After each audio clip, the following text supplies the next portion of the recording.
Snoop Dogg, disguised as a homeless individual, sets out to reveal jaw-dropping police prejudice in Lakewood Park. Witness the shocking confrontation that has everyone talking. Be sure to like, subscribe, and share your thoughts on this daring social experiment. The late afternoon sunlight bathed Lakewood Park in a warm glow. The park was serene, with only the rustle of branches overhead and the faint hum of passing cars on a nearby street. Snoop sat hunched on a faded red bench near a small pond. His hood was tugged low, hiding his face, while the ragged coat he wore looked as if it hadn't been washed in years. A crumpled brown paper bag lay next to him, and his scuffed, mismatched sneakers poked out from underneath the frayed cuffs of his jeans. He didn't shift or lift his head as a black and white police cruiser pulled into the gravel parking area. Two officers climbed out, their boots crunching as they surveyed the scene. One was a younger man, Officer Reynolds, sporting a closely cropped haircut and a polished badge reflecting the fading sun. His partner, Officer Mackenzie, was a bit older, with a weary look etched into his face and a coffee stain on his uniform shirt. Another drifter, Officer Reynolds muttered, nodding towards Snoop on the bench. This place is becoming a sleeping spot for vagrants. Officer Mackenzie sighed, adjusting the belt around his waist. Let's check him out. Probably harmless, but we should see what he's doing here. They approached, their footsteps deliberate on the paved walkway. Snoop kept his gaze fixed on the patchy ground, as though completely unaware of the officer's presence. Hey, Officer Reynolds said sharply. You can't just hang out on this bench all day. This is a public park, not your apartment. Slowly, Snoop glanced up, though his hood still cast a shadow across half of his face. He didn't reply, only shifted slightly and reached into the paper bag at his side. Take it easy, Officer Mackenzie cautioned, placing a restraining hand on his partner's arm. No need to turn this into a scene. Snoop removed a sandwich wrapped in wax paper from the bag, unwrapping it calmly and taking a bite. His body language gave off no aggression, only quiet defiance. He chewed methodically, as though the officers weren't even there. Did you hear me? Officer Reynolds snapped, stepping closer with open hostility. I said you can't stay here all day. Don't you have somewhere else to go? Snoop swallowed, meeting the officer's gaze for just a moment before returning his attention to the sandwich in his lap. I'm not disturbing anyone, he answered. I'm just eating lunch. That's not the point, Officer Reynolds retorted, his voice tightening. People like you make the park look bad. Families come here, tourists come here. Elbowing Reynolds away, Officer Mackenzie crossed his arms, his expression less confrontational than that of his partner. What's your name? He asked, his voice somewhat gentler. Snoop paused, the sandwich resting in his hands. His lips tightened. Curtis, he said at last. Curtis Evans. A flicker of a smirk touched Officer Reynolds' lips as he repeated the name. Curtis Evans? You're not a singer or something, are you? Snoop remained silent, taking another measured bite of his sandwich. It only seemed to frustrate Officer Reynolds more. The officer took a menacing step closer, towering over Snoop. Snoop, show me some ID, he demanded. Setting the sandwich aside, Snoop reached into a threadbare coat pocket and produced a battered wallet. He handed it over. Officer Reynolds flipped through the ID with a practiced eye. Despite Snoop's shabby appearance, the identification looked legitimate. It bore his supposed name, but of course looked nothing like Snoop Dogg in his usual stylish getup. What are you doing here, Evans? Officer Reynolds inquired, clearly uneasy.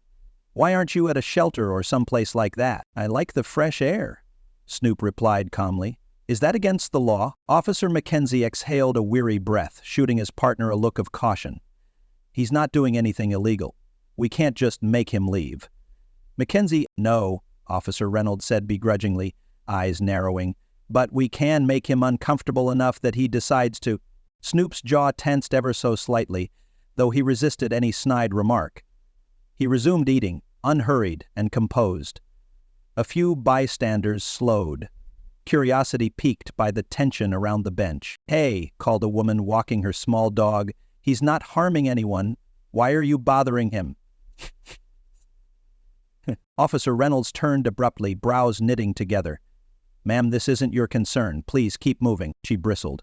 It's a public park. He has just as much right to be here as anyone else. Officer Mackenzie stepped in with a calming gesture. Ma'am, please. We're just checking on the situation. Could you move along? The woman glanced from the officers to Snoop, hesitated, then eventually shook her head and kept walking. As she departed, Snoop's expression flickered between faint amusement and annoyance. He set down his sandwich and brushed a few stray crumbs from his lap. "You two are perfectly— Am I free to leave?" he asked, a mild but noticeable edge to his voice. Officer Mackenzie bobbed his head. "You're not under arrest." Officer Reynolds looked distinctly displeased. "Maybe you should find somewhere else to sit," he said. With a measured nod, Snoop stood, holding his paper bag under his arm. He was taller than they'd expected, looming over them in a way that revealed a presence neither officer anticipated. A few errant braids slipped from beneath his hood. "Have a good day," he said, tone polite but pointed. Officer Reynolds watched him step away with a distrustful scowl. "You see that look he gave me?" he muttered to his partner. "He thinks he's better than we are." "Let it go," Officer Mackenzie insisted. "Not worth the paperwork." Snoop ambled off, his pace unhurried. Although the immediate tension diffused, a trace of unease remained in the park, like static electricity after a lightning storm. Officer Reynolds glared at Snoop's retreating figure. "I don't trust him," he muttered. "You don't have to," Officer Mackenzie replied.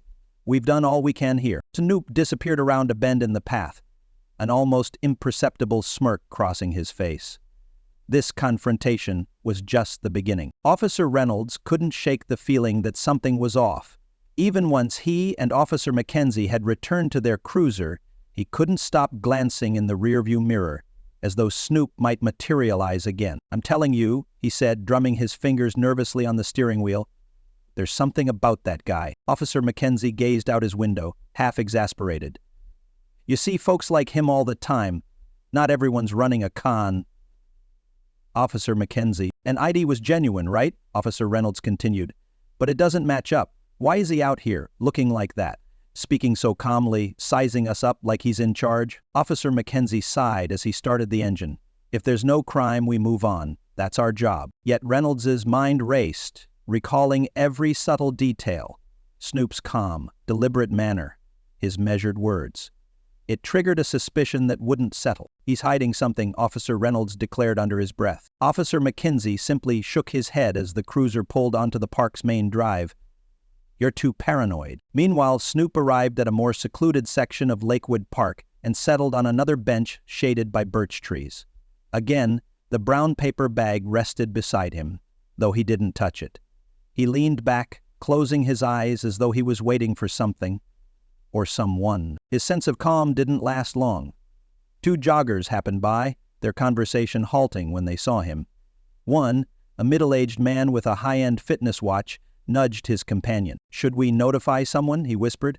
"That guy looks sketchy." Snoop opened his eyes just enough to see them glancing nervously in his direction. He said nothing. The joggers rushed off, picking up their pace. Moments later, a cluster of teenagers rolled up on bicycles, their carefree banter filling the air until they spotted him. "Yo, check this out," announced one boy, pointing Snoop's way. "Dude, are you like homeless?" asked the other. Snoop offered no reaction, merely watching them with a detached sort of curiosity. The kid's grin widened at the lack of protest. "Lose your home playing video games?" he taunted. His friends cackled as another raised a phone to record. "Say something for the camera," the second teen teased. "Show us what life on the streets is like." Finally, Snoop spoke, voice low but insistent. "You should move along. This isn't a place for messing around." The teenagers hesitated, their arrogance wavering as they picked up on something in his tone, a gentle but unmistakable authority that made them uneasy. Before they could decide whether to provoke him or leave, the crunch of a police cruiser on the gravel path snapped everyone's attention around. Officer Reynolds emerged first, honing in on the scene. "What's going on?" he demanded. The teenagers split instantly, scattering down the path like leaves caught in a gust. Their tires skidded, flinging tiny pebbles in their haste to get away. Officer Reynolds didn't bother chasing them. His gaze locked once again on Snoop. "You again?" he barked. "Didn't we just talk about you loitering?" Snoop remained composed. "Is it a crime to sit on a bench?" The officer's scowl deepened. "You've got a real attitude." "I'm not here to make friends," Snoop said, unruffled. Officer Mackenzie joined them, his frown revealing annoyance. "What's this about? He's just sitting there." "I don't trust him," Officer Reynolds answered, not taking his eyes off Snoop. "He's up to something. He's on a bench, Officer Mackenzie repeated, exasperated. Let it go! Let it go! But Officer Reynolds wasn't hearing it. His hand moved close to the baton on his belt as he nodded toward the paper bag. What's in there? Snoop lifted an eyebrow. Lunch. Show me, the officer demanded. Without argument, Snoop picked up the bag, held it open. An apple, a half-eaten sandwich, and a small bottle of water. Officer Reynolds scowled. That all? If you're looking for trouble, Snoop said quietly, setting the bag down, I'm not the one to give it to you. Mackenzie stepped back, rubbing his temple. Let's call it a day, Reynolds. We have real calls to answer. Something about Snoop's calm, unshakable poise still grated on Officer Reynolds. He couldn't shake the feeling he was being toyed with. You're awfully cool under pressure, he said, voice low. People in your position usually get nervous. Snoop shrugged. People who haven't done anything wrong don't generally have reason to be afraid. Reynolds leaned in closer, the tension gathering in his posture. You act like you've got nothing to lose, and that's suspicious in my book. Suspicious of what? Snoop asked. You've already searched me, searched my bag. If I'm hiding something, maybe you need to look in the mirror. Mackenzie beckoned his partner to step away. This is getting ridiculous, let's move on. But Reynolds wasn't going anywhere. His jaw was clenched, his focus searing. You're too smooth for your own good, buddy. Snoop tilted his head. I'm just minding my own business, the older officer interjected firmly. Enough, Reynolds. We can't detain him without cause. Reynolds hesitated, fists tight. Then he reluctantly retreated a step. Fine, he muttered, but don't think for a second that I'm fooled. He and Mackenzie returned to the cruiser. Before climbing in, Reynolds cast a final, piercing look in Snoop's direction. The unspoken message was clear. I'm watching you. In the patrol car, Officer Mackenzie rubbed the back of his neck, frustration bleeding into his voice. I don't get it. Why waste our time on someone not breaking any law? Reynolds' features were set in a grimace. He's not just anyone. Didn't you notice how he talked? How he gave us that fake-sounding name? There's something bigger going on. Your imagination is in overdrive, Mackenzie muttered as he steered back onto the main road out of the park. Reynolds shook his head stubbornly, eyes scanning the rear view as if Snoop might pop up. I'll figure out what he's hiding. Meanwhile, Snoop made his way to another secluded nook in Lakewood Park, near a cluster of decorative stones. He sank onto a bench again, placing the bag beside him. He closed his eyes. Anyone observing would think him simply resting, but the tension in his posture suggested otherwise. It didn't take long for someone to interrupt his solitude. A pair of joggers passed by, their conversation dying as they glimpsed him. The man whispered something about watching out, while the woman looked uneasy. Snoop remained silent, eyes half-lidded, ignoring them until they were gone. Not 5 minutes later, another figure approached from behind a sculpted hedge. A man in a gray sweatshirt, hood pulled up, face partially obscured. He hovered close to Snoop's bench, checking his surroundings as though worried about being seen. How are things going? He asked quietly, voice cautious. Snoop, without opening his eyes, responded, pretty much as expected. They're suspicious, but haven't uncovered anything. The newcomer exhaled. Think they'll come back? Oh, Snoop said, a tiny curve at the corner of his mouth. They always come back. Curiosity kills the cat every time. The man in the sweatshirt scuffed the toe of his sneaker on the ground. Are you sure this is the best way? You're pushing them pretty far. That's the goal, Snoop replied. We need to see how far they'll go. The other man nodded hesitantly, then slipped away between the hedges without another word. Snoop finally opened his eyes, turning his gaze toward the path. The quiet in that moment was an illusion. He knew well enough that the next confrontation was on its way, and indeed the now familiar hum of a police cruiser soon reached his ears, returning like a moth to a flame. Snoop sat calmly, neither fleeing nor changing his stance. Officer Reynolds got out quickly this time, seeming to slam the door in impatience. Mackenzie followed more slowly, resignation on his face. Snoop took note that no one else was around but them. You're still here, Officer Reynolds said coldly. Didn't you get the hint that you should leave? Snoop met his gaze steadily. Is sitting on a public bench in broad daylight a crime? Don't get smart, Reynolds growled, stepping closer. You're acting suspicious. You don't fool me with that calm act. Mackenzie cleared his throat, eyeing his partner warily. We've already established he's not breaking any laws. Reynolds huffed. Yeah? Then why is he still here? Regular folks don't spend hours loitering at a park. It's strange. Regular folks, Snoop repeated, voice quiet but pointed. Define regular. The younger officer's anger flared. I don't need your lip. You've been lingering all day and it's enough for us to check you out further. I'm sitting, Snoop responded in a measured tone, which isn't illegal. Officer Mackenzie tried again to diffuse things. Come on, Reynolds. We can't keep hounding him. We have no reason. But Reynolds ignored him. He grabbed his radio, pressing the call button. Dispatch, this is Unit 14 requesting a record search on a Curtis Evans. Identification provided earlier? Snoop arched his eyebrows but said nothing, though a hint of amusement ghosted across his face.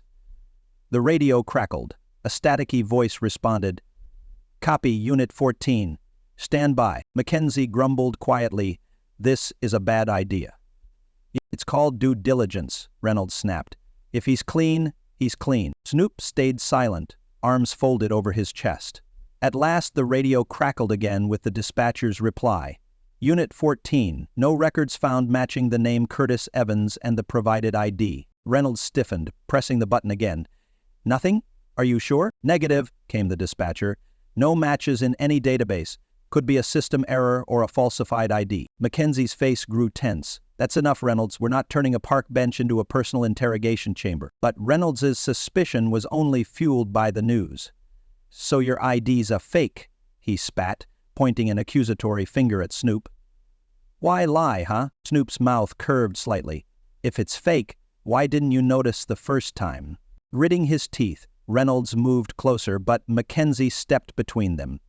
We're done, Mackenzie insisted, gripping his partner's uniform sleeve. Let's go before this gets worse. Fuming, Reynolds allowed himself to be dragged away.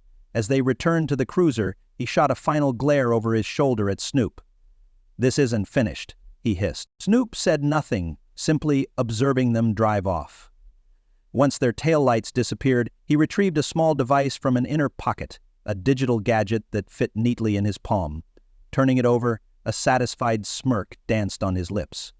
The plan was unfolding as intended. Officer Reynolds circled the parking area, raw frustration in his every movement.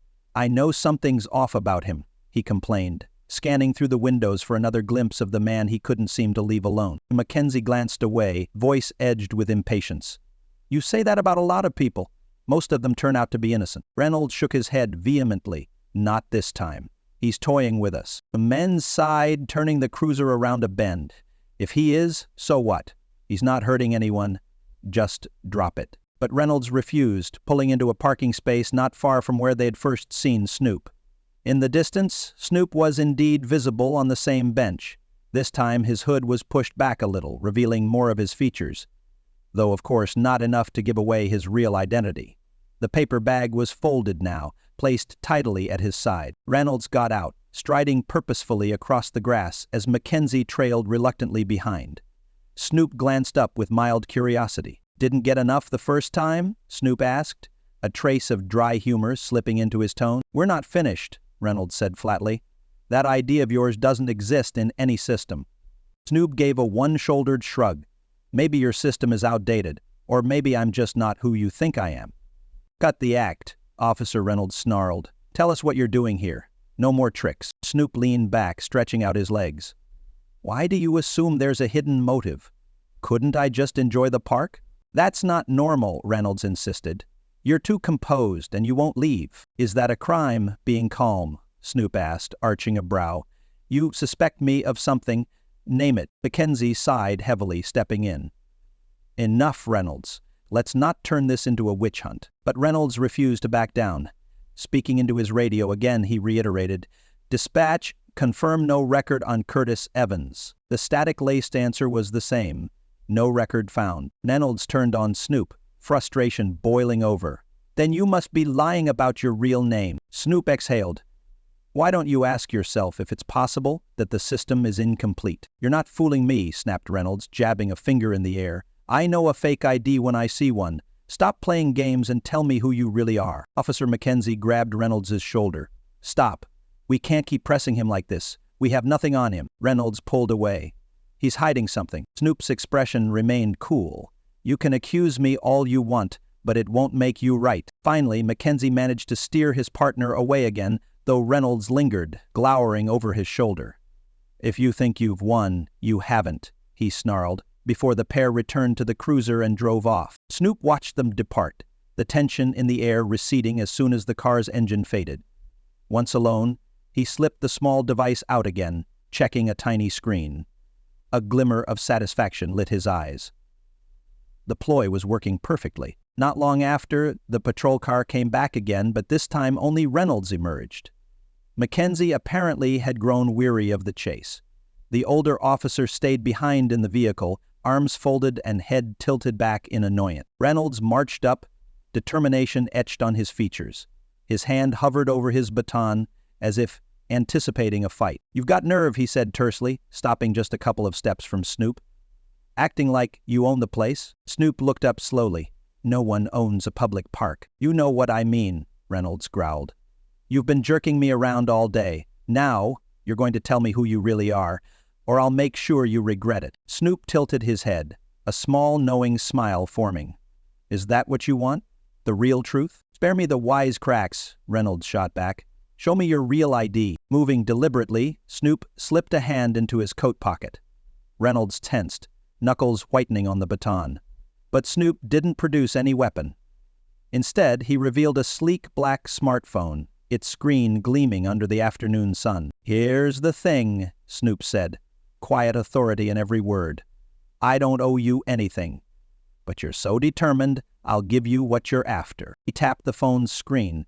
A video began to play. Reynolds squinted, trying to discern what it was. Audio filled the air, unmistakably capturing Reynolds' own voice from earlier confrontations. The footage showed him standing over Snoop, ordering him to move, his tone brimming with intimidation. Everything was crisp and clear. "What the—" Reynolds stammered.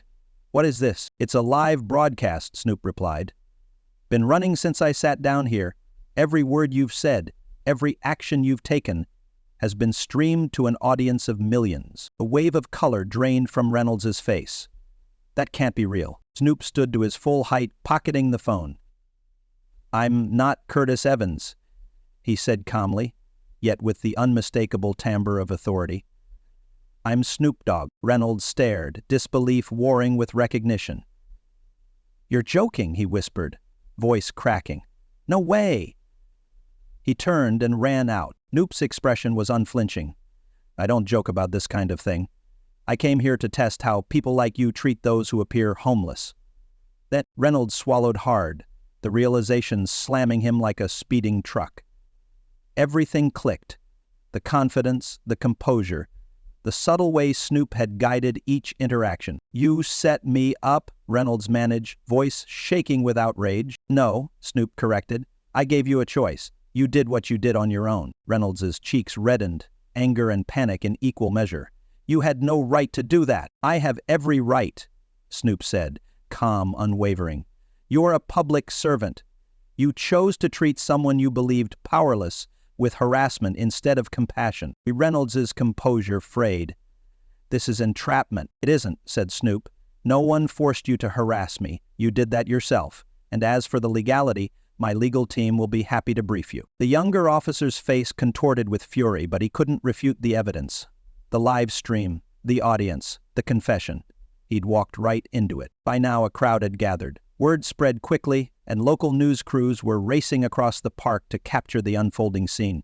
Their cameras turned toward Reynolds, who suddenly found himself the center of a very public spectacle. "You won't get away with this," Reynolds muttered, voice trembling. "It's already done," Snoop answered. "Everyone's watching." Anxious, humiliated, and furious, Reynolds spun to see multiple onlookers with their phones raised, recording.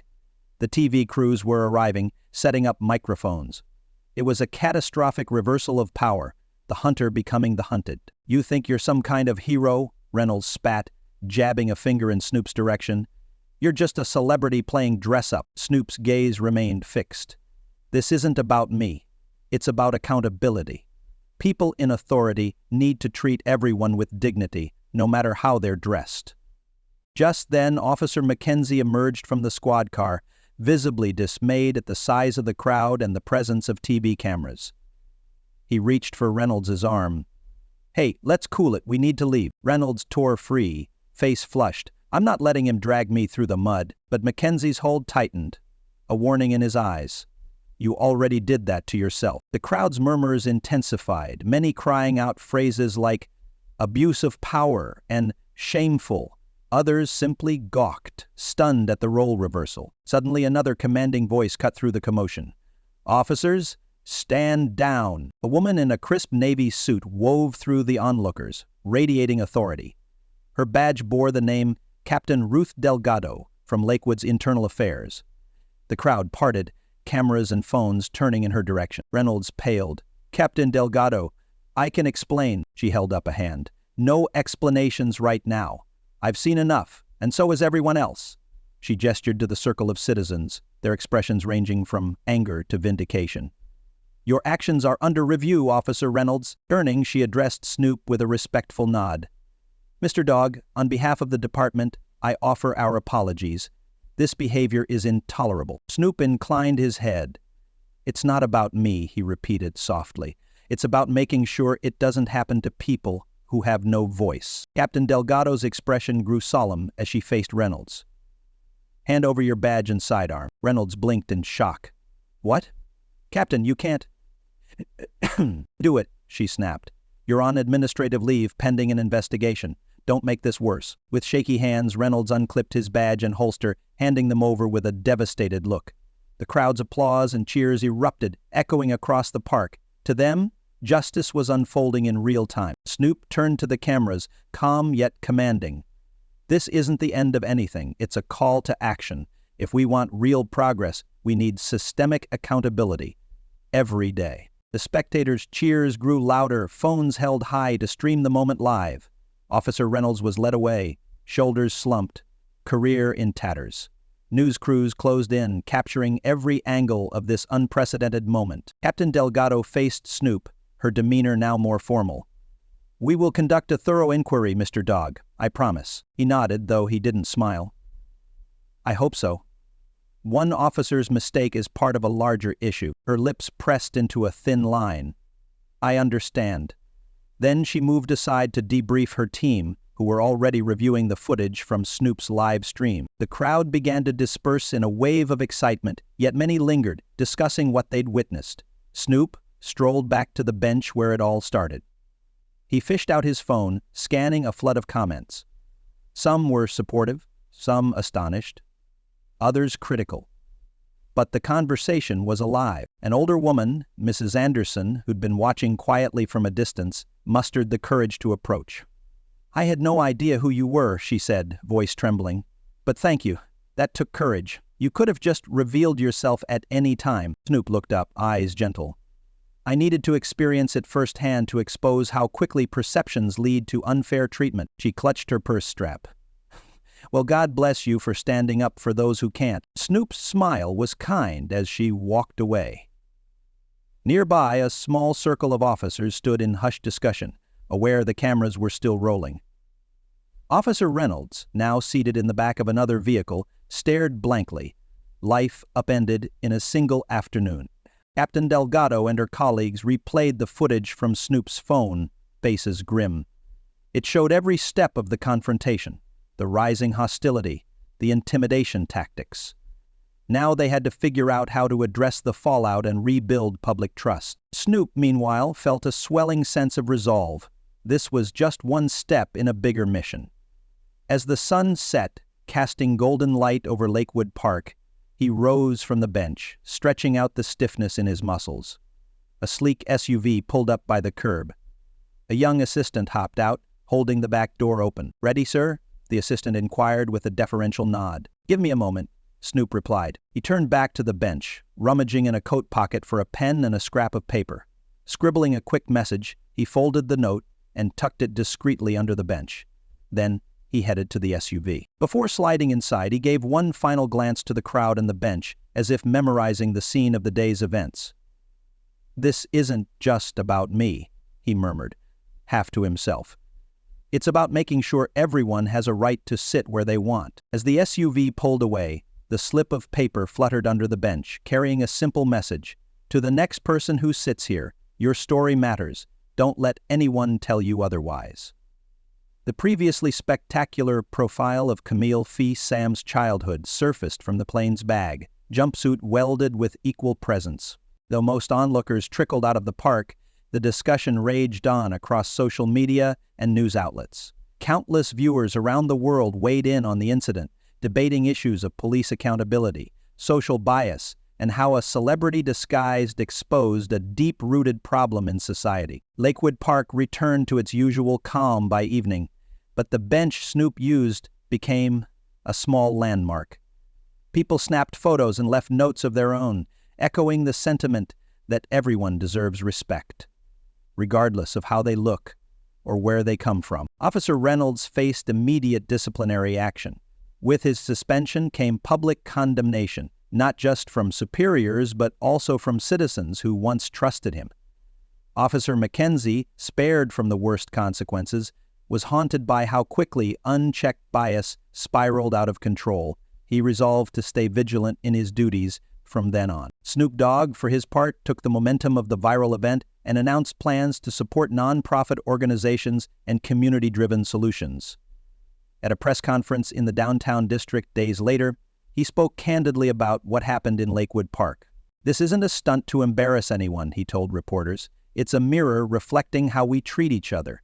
If we want real change, we need to acknowledge the problem and fix it together. Whether granted by a badge, celebrity status, or wealth, carries responsibility. Only when we hold ourselves and each other accountable can we build a society where respect and dignity are basic rights for all, no matter who they appear to be or where they choose to sit." The footage of Snoop Dogg's undercover experiment spread quickly, sparking intense debates. Some praised his daring approach, while others questioned the ethics of his methods.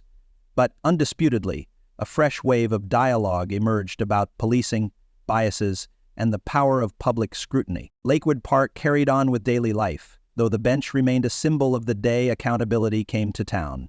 Tourists and locals alike visited it, photographing the spot where a famous musician challenged an entire system. Beneath the bench's metal armrest, letters and notes continued to accumulate, quoting Snoop's parting words, "Your story matters. Don't let anyone tell you otherwise." Officer Reynolds faced a formal investigation, while Captain Delgado made clear that transparency and community trust were now top priorities.